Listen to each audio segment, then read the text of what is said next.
Si donc quelqu'un veut se repentir, qu'il le fasse vite, avant qu'il ne soit trop tard, sinon il sera mis à mort.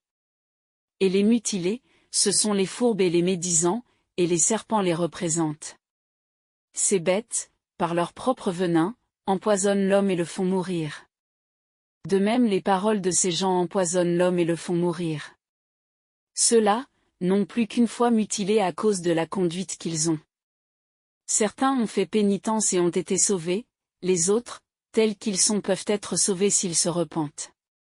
Et s'ils ne se repentent pas ils mourront. Voici ce que sont les croyants venus de la 10e montagne, dont les arbres abritaient des brebis. Des évêques et des gens hospitaliers qui ont toujours reçu avec plaisir, les serviteurs de Dieu, en dehors de toute hypocrisie. Et ces gens, dans leur ministère ont continuellement protégé les indigents et les veuves, et ont toujours mené une vie saine. Ceux-là donc, seront à leur tour protégés par le Seigneur pour l'éternité. Ceux qui ont agi ainsi sont glorieux auprès de Dieu, et déjà maintenant leur place est avec les anges, s'ils continuent jusqu'à la fin à servir le Seigneur dans la vérité et la justice.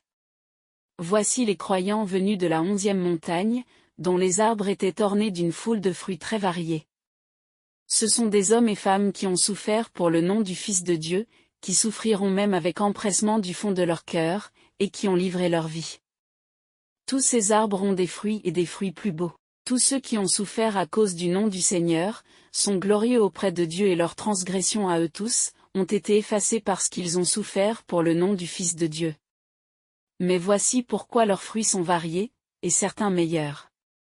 Tous ceux qui, traînés devant les autorités, ont été soumis à la torture et non pas niés, mais au contraire ont souffert avec empressement, ceux-là sont beaucoup plus glorieux auprès du Seigneur et leurs fruits sont les meilleurs. Tous ceux en revanche, qui furent tremblants et indécis, qui se demandent en leur cœur s'ils renieraient ou reconnaîtraient le Seigneur, mais qui pour finir ont souffert, ceux-là ont des fruits plus médiocres, par la faute de cette intention qui est montée à leur cœur.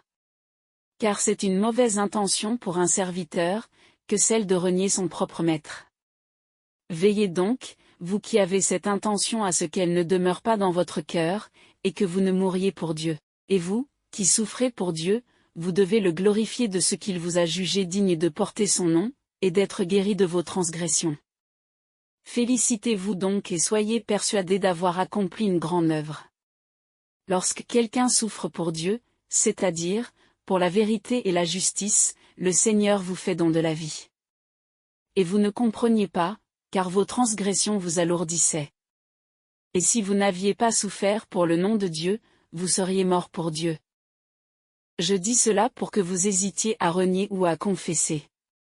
Confessez que vous avez un Seigneur, de peur d'être en le reniant, jeté en prison.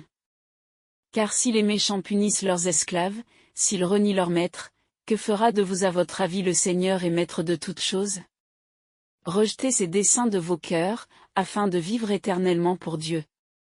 Voici les croyants venus de la 12e montagne. Comme de petits enfants, au cœur de qui ne monte pas la moindre idée du mal, ils ne savent même pas ce qu'est le mal, et sont toujours restés dans l'innocence. Ces hommes et femmes, très certainement habiteront le royaume de Dieu.